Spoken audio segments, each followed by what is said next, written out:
ഇത് ഒരു ക്യാഷ് വായ്പ മേടിക്കലാണ് കേട്ടോ. പെരുന്നാൾപ്പടി കിട്ടിയ പൈസയിൽ നിന്ന് രണ്ടുപേരുടെ കയ്യിൽ നിന്നും ഞാൻ 500 രൂപ വെച്ച് വായ്പയായിട്ട് വാങ്ങിച്ച സീനാണ് കേട്ടോ നിങ്ങൾ കണ്ടത്. ഇത് വേറെ ഒന്നിനുമല്ല, കെട്ടിയവൻ്റെ ബർത്ത്ഡേ ആയിരുന്നു ഇന്നലെ. അപ്പോൾ ഒരു സർപ്രൈസ് ഗിഫ്റ്റ് സെറ്റപ്പ് ആക്കാൻ വേണ്ടിയിട്ട് കുറച്ച് പൈസ എൻ്റെ കയ്യിലുണ്ട്. അപ്പോൾ അത് തികഞ്ഞില്ലെങ്കിലോ എന്ന് ഓർത്ത് ഞാൻ അവരുടെ കയ്യിൽ നിന്നും കൂടി വായ്പ മേടിച്ചിട്ടുണ്ടായിരുന്നേ. അപ്പം ഞങ്ങൾ സാധനങ്ങൾ മേടിക്കാൻ ഞാനും മൂത്ത ആളും കൂടിയാണ് പോയിട്ടുണ്ടായിരുന്നത്. ആ സാധനങ്ങളൊക്കെ മേടിച്ച് പ്യൂമയുടെ ഷോറൂമിൽ പോയപ്പോഴാണ് ഞാൻ ആ വലിയ സത്യം അറിയുന്നത്. അവർ ബില്ല് കയ്യിൽ തരില്ല, ബില്ല് വാട്സപ്പിൽ അയക്കത്തുള്ളൂ എന്ന്. അതെനിക്ക് സർപ്രൈസ്ഡായിരുന്നു. കാരണം ഞാൻ കെട്ടിയവനക്ക് സർപ്രൈസ് കൊടുക്കാൻ പോകുന്നതാണല്ലോ. അപ്പോൾ എന്തായാലും ബില്ല് എൻ്റെ വാട്സപ്പിൽ വന്നു കഴിഞ്ഞാൽ പിന്നെ ആളറിയും. അതുകൊണ്ട് ആ സർപ്രൈസ് പൊളിക്കാൻ പറ്റാത്ത കാരണം എൻ്റെ സിസ്റ്ററിൻ്റെ നമ്പർ കൊടുത്ത് അവനടുത്തേക്ക് വാട്സപ്പ് ചെയ്യാനാണ് ഞാൻ അവരോട് പറഞ്ഞത്. അങ്ങനെ അവിടെ നിന്ന് സാധനങ്ങൾ മേടിച്ച് 2 ടീഷർട്ട് മേടിക്കണമായിരുന്നു. അതൊക്കെ വാങ്ങി ഞങ്ങൾ വീട്ടിൽ വന്ന് അത് സേഫായിട്ട് സിസ്റ്ററിൻ്റെ വീട്ടിലും എൻ്റെ വീട്ടിലൊക്കെ ആയിട്ട് ഒളിപ്പിച്ച് വെച്ചിട്ടാണ്.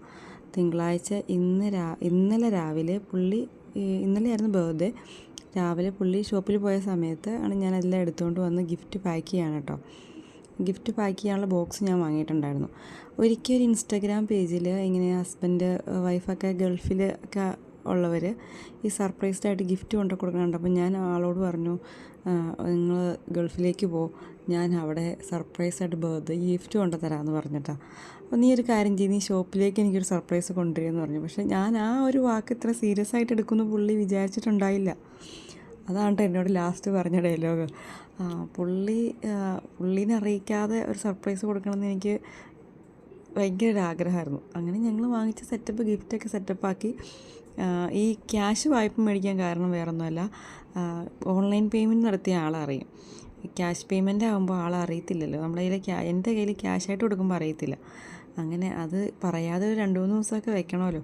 അങ്ങനെ സാധനങ്ങളൊക്കെ വെച്ച് ഞങ്ങൾ പാക്ക് ചെയ്ത് ഞാൻ ഷോപ്പിൻ്റെ ഏകദേശം കുറച്ച് അടുത്ത് വരെ എത്തിച്ചു കൊടുത്തു കേട്ടോ. ഷോപ്പിലെ പിള്ളേരും അതുപോലെ തന്നെ സിസ്റ്ററിൻ്റെ മോനും അവരൊക്കെ എന്നെ ഒത്തിരി ഹെൽപ്പ് ചെയ്തു. എന്തായാലും സംഗതി പുള്ളിക്ക് വണ്ടർഫുൾ സർപ്രൈസ്ഡായിരുന്നു. ഒട്ടും പ്രതീക്ഷിക്കാത്ത ഒരു സർപ്രൈസാണ് ഞാൻ കൊടുത്തതെന്ന് പുള്ളി പറഞ്ഞു എന്നോട്. കേക്ക് എന്തെങ്കിലുമൊക്കെ പണി ഒപ്പിക്കുമെന്ന് പുള്ളിക്കറിയാം. പക്ഷേ ഞാൻ കടയിലേക്കൊരു കേക്ക് കൊടുത്തു വിടുമെന്നോ അല്ലെങ്കിൽ സർപ്രൈസ് ഗിഫ്റ്റ് അവിടെ എത്തിക്കുമെന്നൊന്നും പുള്ളി പ്രതീക്ഷിച്ചിട്ടുണ്ടായിരുന്നില്ല കേട്ടോ. എന്തായാലും എൻ്റെ ഒരു ആഗ്രഹമായിരുന്നു അങ്ങനെ എത്തിക്കണം എന്നുള്ളത്. ആ ആഗ്രഹം ഞാൻ ഫുള്ളി സർപ്രൈസ്ഡായിട്ട് തന്നെ എത്തിച്ചിട്ടോ. വീഡിയോസൊക്കെ ഇഷ്ടമാവുകയാണെങ്കിൽ സപ്പോർട്ട് ചെയ്യാൻ മറക്കണ്ട. Thank you.